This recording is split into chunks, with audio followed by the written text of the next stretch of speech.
Apa yang beliau sampaikan adalah dari pengalaman dari waktu ke waktu, karena beliau tidak berhenti bertanam cabai rawit ini Ya, terus. terus.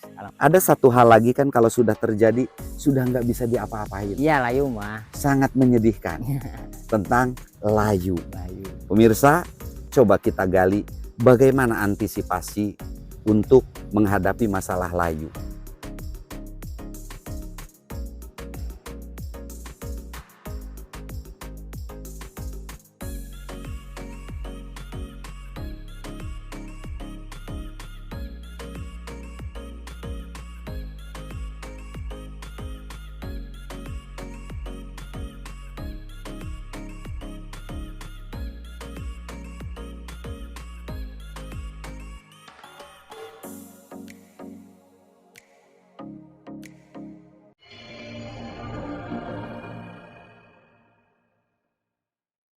Assalamualaikum warahmatullahi wabarakatuh.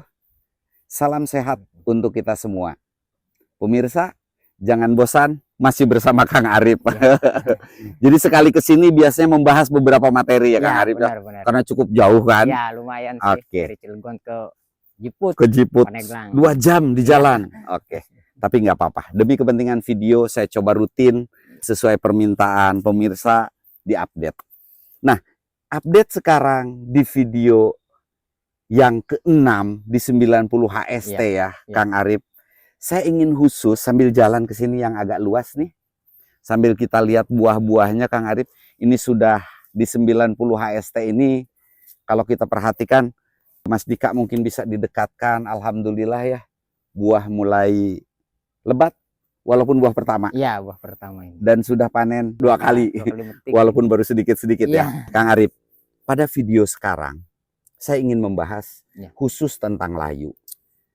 Tadi sebelumnya sudah saya bahas mengatasi busuk buah. Baik itu lalat buah ataupun patek. Ada satu hal lagi kan, kalau sudah terjadi, sudah nggak bisa diapa-apain. Iya, layu mah. Sangat menyedihkan tentang layu. Pemirsa, coba kita gali bagaimana antisipasi untuk menghadapi masalah layu. Kang Arif, pertanyaan saya yang pertama tentang layu ini. Layu biasanya pada cabai itu terjadi ketika cabai berbuah lebat. Iya, benar. Kenapa coba? Menurut Kang Arif? Kalau layu itu dari pemupukan juga bisa. Dari pakai kotoran hewan juga. Bakteri bisa. Oke. Layu itu. Ya, saya mah kalau atasi layu itu terutama di pemupukannya. Di pemupukannya itu di umur 75 hari udah enggak dipangkal, di lubang tajuk aja. Oke, sebelum kita bahas pemupukan dan penyepraian, kembali ke pertanyaan tadi, saya hanya menambahkan. Kalau saya cuma pintar ngomong dan teori, Kang Arif, prakteknya kan Kang Arif di lapangan yang jago lah. Benar. Ini sebagai masukan, saya pernah baca satu referensi, Kang Arif. Bahwa kenapa cabai layu ketika berbuah lebat? Mau melon, mau cabai. Jadi penyebabnya itu ketika cabai berbuah lebat seperti ini, itu dibutuhkan nutrisi yang banyak. Iya, benar. Karena tanaman memberikan makan ke buah yang banyak. Iya, benar. Saya sangat setuju pemupukannya. Jadi pertama, penyebab layu itu bisa karena kekurangan nutrisi. Iya, bisa. Itu yang pertama. Yang kedua, Kang Arif, ini saya dulu nih, berteori ya. Silahkan. Sedikit sok pinter lah gitu. Pengalaman di melon, Kang Arif. Kalau daun itu ujungnya sudah melemah, tipis, itu ada kemungkinan layu. Karena kekurangan unsur fosfor. Kang Arif tadi menjelaskan di video yang pertama tadi, pemupukan fosfor itu sampai 3 bagian dibanding. Nah, itu maksud saya.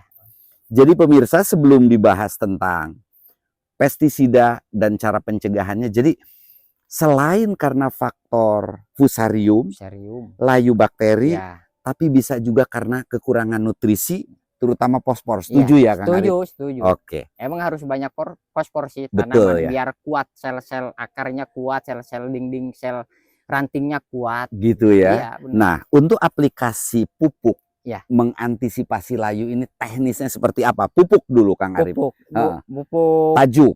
Kalau tajuk sih saya di lubang ini. Di lubang gendong.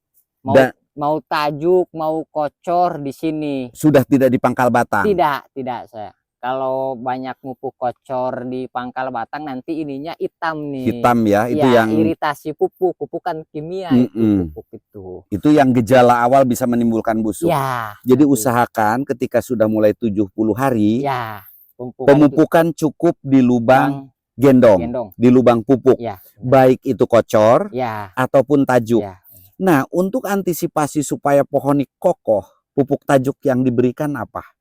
Fosfor aja sih. Fosfor yang paling diutamakan. Paling jadi nanti untuk penguatnya KCL itu. KCL dengan perbandingan tadi udah dijelaskan di video sebelumnya ya.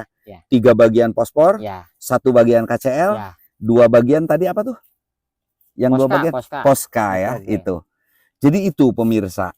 Nah, Kang Arif, sambil berdiri lagi, kalau untuk antisipasi bakteri, Kang Arif menggunakan apa? Fungisida, bakterisidanya atau fungisidanya? Ada kocoran khusus? Enggak, saya menggunakan baktosin itu. Baktosin? Ya, baktosin. Ke pangkal batang? Ke pangkal. Oh, jadi kalau untuk baktosin dikocor ke pangkal ya? Ada jadi itu. Ke pohon gini ya? Bukan ke lubang gendong? Ke pohon nanti dikocor pakai sprayan aja. Oh, jadi tidak menggunakan ini, jadi spray kasar? Ya, di spray kasar aja. Biar agak irit? Ya, biar gitu nanti bakterinya enggak menular lah. Hilang. Baktosin yang digunakan. Jadi tadi itu untuk penyepraian bakterisida ya. Pengocoran tapi dengan spray supaya agak irit gitu ya. Nah, itu kan untuk laju bakteri Kang Arif. Karena baktosin itu kan kandungannya bakterisida dan fungisida. Selain itu apa lagi yang kandungan bakterisida itu? Ada Jetferry. Jetferry. Nah, saya belum mengenal merek itu. Itu kandungannya sama. Sama. Bakterisida sama fungisida juga. Nah, kalau untuk yang layu fusarium Kang Arif. Tadi kan layu bakteri. Apakah itu juga bisa menyelesaikan layu fusarium dengan aplikasi obat tadi? Ya, mudah-mudahan sih bisa. Dia Phytophthora juga bisa, layu fusarium juga bisa. Tapi dengan cara dikocor dosis tinggi di pangkal. Ke pangkal batang. Pangkal batang. Nah, biasanya ciri tanaman yang mau layu Kang Arif. Cirinya apa biasanya? Cirinya sih daunnya enggak segar. Mulai lemes lemes. Jadi kalau kata saya tadi itu ini ada yang hitam di akar itu pasti kena layu. Jadi kita harus sering kontrol juga beberapa tanaman tuh pangkal batang ya Kang Arif. Pangkal batang. Baik akar atau pangkal batang. Nanti kan di sini nih kalau ini terinfeksi hitam itu ya. Itu kebanyakan ngocornya itu di batang kadang orang itu. Nah, itu efek daripada pengocoran ke tanaman langsung. Ke tanaman langsung. Itu bisa efek apa istilahnya iritasi iritasi nanti ininya hitam, membusuk pangkal batang itu. Jadi kalau bisa usahakan pengocoran itu di lubang pupuk, begitu juga tajuk tugal. Jangan langsung di pangkal batang ketika tanaman sudah besar. Karena efeknya itu selalu dari pengalaman Kang Arif begitu. Selalu layu iritasi nanti kalau kita kocor terus hujan nanti ininya hitam. Gitu ya. Kayak kan kimia itu. Betul. Kimia. Pupuk kimia. Jadi pangkal batang, akar sekali-kali kita perhatikan di fase-fase berbuah seperti ini ya Kang Arif.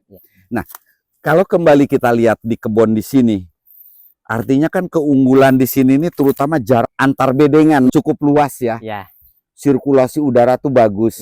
Nah, itu salah satu antisipasi layu juga ya. Iya, benar. Optimis Kang Arif kebun di sini. Insya Allah aman dari layu. Aman, insya Allah aman. Dengan alasan apa kira-kira? Alasan sih nggak terlalu rapat, terus udara bagus, buah juga bagus, kelihatan ya. Nanti untuk layu mah saya masih ngejamin kalau lahan yang ini mah lebih aman. Gitu ya, dari pengalaman yang udah-udah ya. Yang udah-udah saya lahan di sini tuh 1 tahun cabai gitu rawit, ya.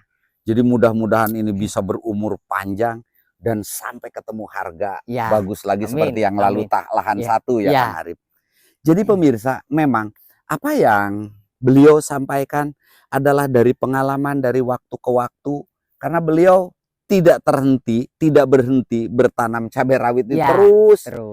Setelah video ini saya juga ingin ke lahan keempat, pindah tanam ya Kang Arif. Nanti habis beres lahan keempat, garap lagi kita. Yang lahan 5. Yang lahan 5. Lebih besar lagi ya. 20.000 batang. 20.000 batang untuk lahan yang ke-5 ya. Benar. Nah, setelah dari sini kita pindah ke lahan yang keempat, kita jelaskan proses awal penanaman kembali yaitu pindah tanam ya Ya. Kang Arif.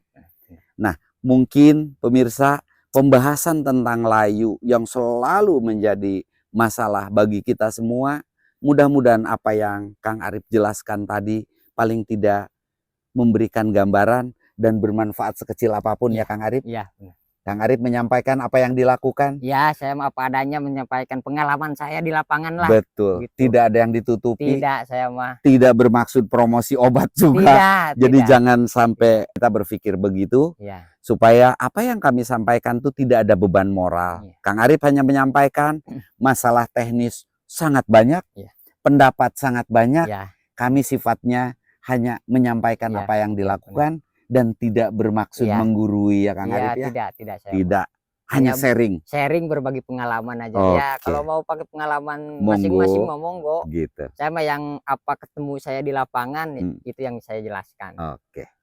Saya terima kasih Kang Ya. Arif senantiasa bisa berkolaborasi terus sama Saya saya. juga senang kayak gini bisa berbagi ilmu lah. Baik, Gitu. alhamdulillah. Mudah-mudahan semoga. yang saya sampaikan ini ada manfaatnya bagi Amin. yang belum memahami dari perkebunan cabai. Oke.